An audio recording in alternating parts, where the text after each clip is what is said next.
A new Half-Life game has just been announced. It'll be titled Half-Life Alyx, and it'll be a VR-only prequel to Half-Life 2, with Alyx Vance as the playable character. It's planned for release in March 2020. In the past few hours, some information has been revealed. There's the announcement trailer, the Steam store page for the game, a new section on the Half-Life website, and a video interview with the people working on the game. All of these are linked in the description below.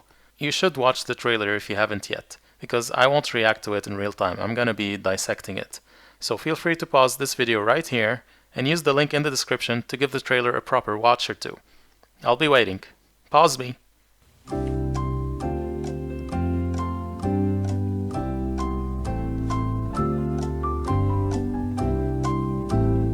Okay, did you watch it?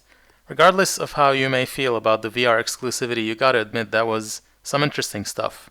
So we'll start by analyzing the trailer, then we'll take a look at the website and the store page, then I'll summarize the video interview, which answers questions like, why is this game VR only? Last warning, if you haven't watched it yet, go see the trailer now. Okay, let's dive in.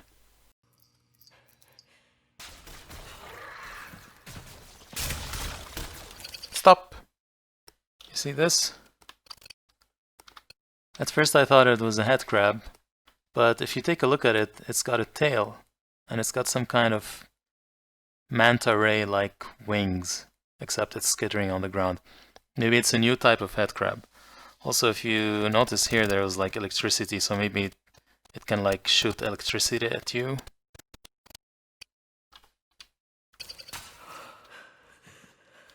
Right away with the horror gameplay. I like it. I mean, you do remember in Half-Life 2 and the episodes, there were some horror elements. Again, you see the tail here and the sharp-looking legs. Also, if you notice, there's some kind of alien-looking growth on the walls and the ceiling, also visible back here. It's like some kind of infestation. I wonder if it has to do with Zen. Maybe that's like a Zen creature, and the Zen dimension is starting to invade our dimension or something.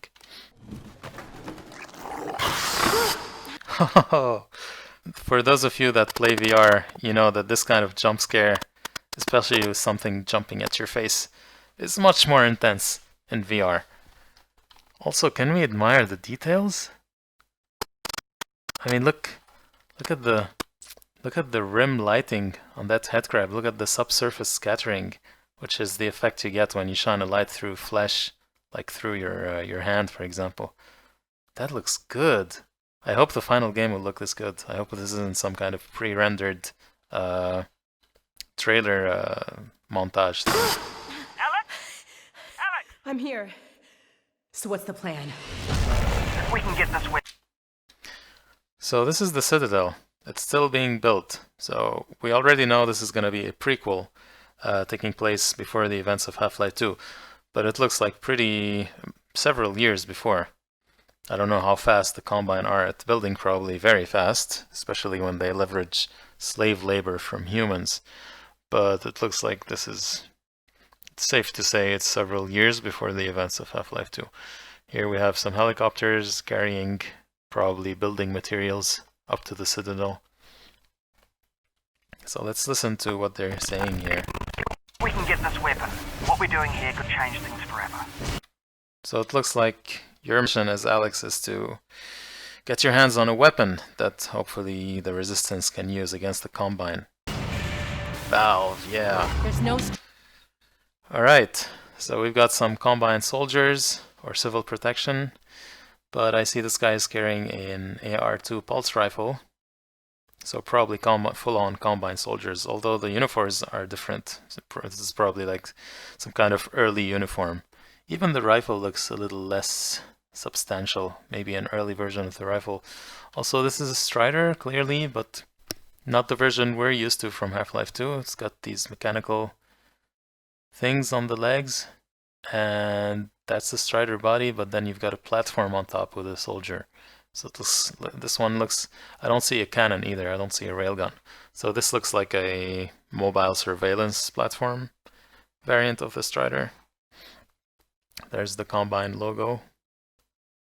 And oh, you remember this playground from Half-Life 2, or at least this little tic-tac-toe game from the playground in Half-Life 2, where you hear the echoes of children playing and you can kind of interact with the tic-tac-toe board. Straight shot to the vault. So this isn't the Citadel.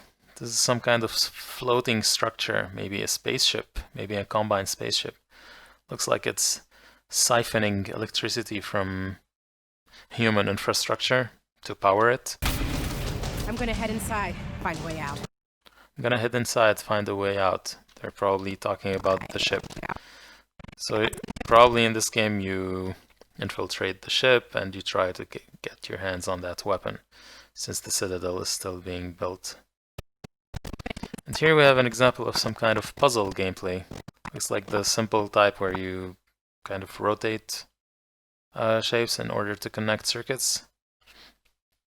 It looks like you're using some kind of multi-tool in your hand. Find a way out. Got it. I'm with you every... Who's this guy? He's not Odessa Cubbage. You remember Odessa Cubbage from Half-Life 2, the guy that, the military guy that gives you the RPG so you can use it to fight the Combine dropship. This guy is different. It's not even a younger version of Odessa Cubbage, so I wonder who he is. He's wearing all kinds of tech stuff. What does it say here? NHDE, I don't know, duct tape. step of the way. I'm with you every step of the way, so this is probably our guy over the radio. What is this? Ooh. So here's where you get like your hazard suit, so to speak. This is probably the equivalent of the hazard suit wearing scene in Half-Life 1 and 2. Let's take a look at these. I see a health meter, 3 hearts, very, very video game-like. Maybe an energy readout. All kinds of knobs and dials and circuit boards. And this looks like a wristwatch, a zip tie, all sorts of thingies. So this is probably to justify the fact that you can manipulate different sorts of objects and probably grab stuff remotely. You're gonna need a gun!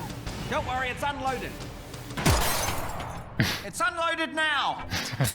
Okay, did you see that? So that's an example of a remote grab, which is becoming a convention in VR games, because it's not always easy for you as a physical person to reach over and grab virtual objects. Sometimes they're out of reach of your physical play space, and then you have to kind of juggle your position in physical space and try and manage your virtual location and all that. So it's much easier to just point at things and use a game's grab mechanic to basically use like telekinesis and yank things to your hand.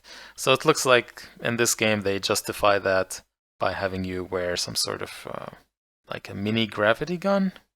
I wonder if it also lets you throw stuff with like super speed like a gravity gun can do.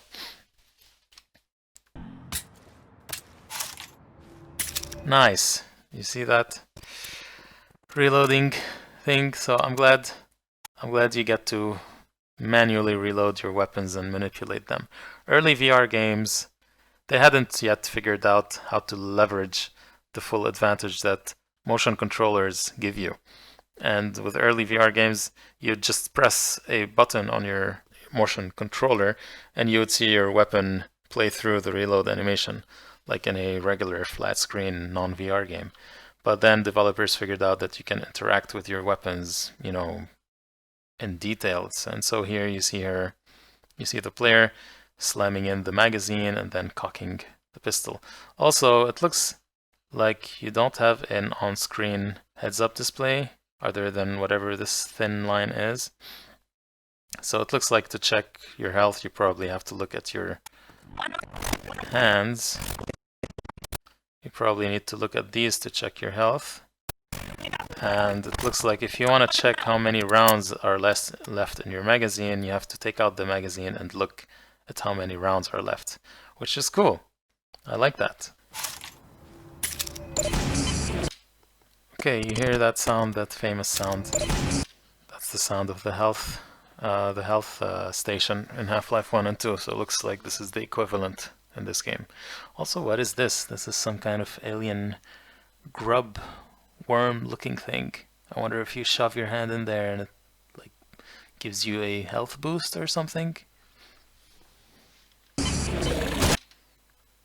So here we're shooting at Headcrab zombies. This guy's throwing something towards us, dodging, shooting him.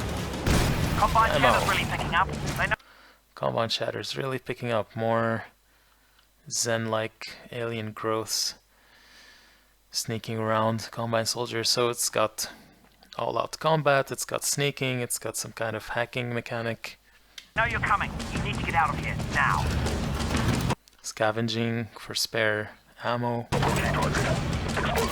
Ooh, what is this gun?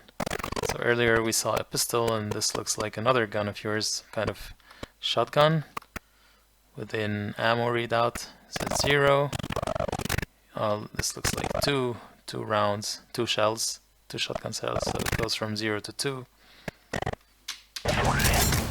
Pockets. And then back to 1, so you get 2 shots. Cool. Oh god. They've got Dad. They've got her dad, Eli Vance. Of course, he looks younger here, but not only does he look younger, if you notice... Okay, if you notice, the facial features are a little exaggerated. It looks just a little bit cartoony. It looks like they've gone for a not completely realistic look for the characters, which I mean, I don't dislike it. It's just it's a change from what we're used to in the Half-Life 2 games, Episode 1 and Episode 2, where the characters look completely realistic. Of course, relatively for the graphics of the time, but they're going for a realistic look. Here it looks a little more exaggerated. I wouldn't say like Team Fortress 2 level of cartooniness, but still. I don't remember Eli Vance being this buff. They're gonna find out what he knows, and then they're gonna kill him. So, looks like in addition to trying and getting your hands on that combine weapon, or whatever weapon it is, you're gonna also have to rescue your dad. Here we have a full-on Strider with the famous rail cannon thing looking for you. They're gonna kill him. And a Headcrab being ganged up by a barnacle. All this is Combine train usually carrying prisoners. my fault. I never told you. I couldn't. I'm so sorry, baby. All this is my fault. It sounds like Eli Vance is talking out of guilt here. Maybe he had a hand in causing the Combine invasion. Let's go back here. So we've got more combat. Here you're hiding from Combine soldiers. Is this a 1911? Is this a modified 1911? I never told. Here you're being briefed by the British dude from earlier. Map of the city. Cup of tea because British. And what does it say here? Alyx. Alyx 464 something. Told you. Looks like here you're holding a supply crate and you're just yeeting it at that Combine soldier. It's breaking up. You got packing peanuts and the pistol magazine in there. You stun him and then you pow, shoot him.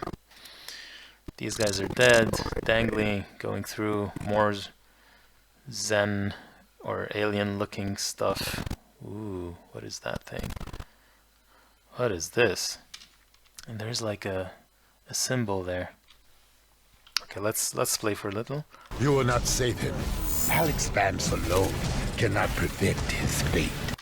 Okay, let's go back. First of all, that's a Vortigaunt speaking, clearly. That's the Vortigaunt accent and voice that we're used to. So maybe this is a Vortigaunt habitat with some kind of mystical decoration that they've made. So maybe you come to visit him and for help on how to save your dad. You will not save. You will not save him. Alyx Vance alone cannot prevent his fate. If you remember in Half-Life 2, there's an Easter egg where you meet a prophet, Vortigaunt, in the sewers, and you can interact with him and he'll give you all kinds of hints as to what happens later on in the game. The Vortigaunts have ability to read the future, or at least read possible futures, as far as I remember. So here, this Vortigaunt is probably saying, maybe you can save him now, but eventually the Combine's gonna get him, alluding to the events at the end of Half-Life 2 Episode 2, where, spoilers, Eli Vance gets murdered by a Combine giant slug thing. That's the last thing we see in Half-Life until now. Well, chronologically, it's still the last thing we see in the Half-Life games. Save him. Really creepy looking corridor place. More horror elements. I like that. More puzzle gameplay, connecting stuff. Alyx Vance What is alone. You yanked... Did you see that? You yanked something off of the soldier. I don't know what this is, maybe a grenade or whatever, but that's cool. You could basically pickpocket them. Cannot Ooh, that looks really creepy. prevent his fate. That looks creepy. I'm gonna just speculate here that this used to be a human or a Combine soldier, and whatever this alien thing is now controlling him like some kind of meat puppet, and is gonna speak to you through his dead body, like using his voice to talk to you. Wow, what is that thing?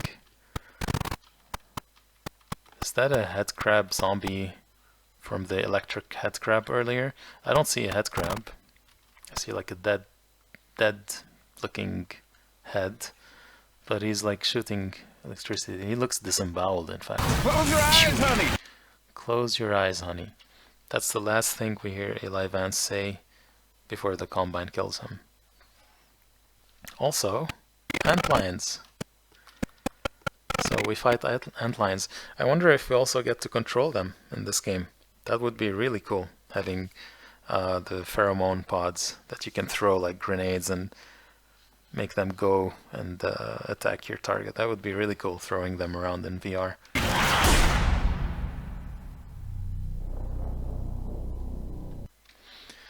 So this is probably the Combine ship that we have to infiltrate.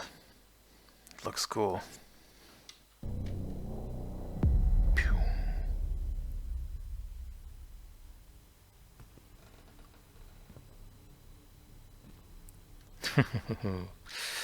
G-Man has never looked this good. Dare I say he looks dashing, handsome. Definitely looks younger than in Half-Life 2. In fact, he even looks younger than in Half-Life 1. Definitely looks better. Damn. March 2020. I am very skeptical that it will truly release in March 2020. Oh, look at the lambda symbol here. Because we know Half-Life, we know Valve and their propensity for delaying games.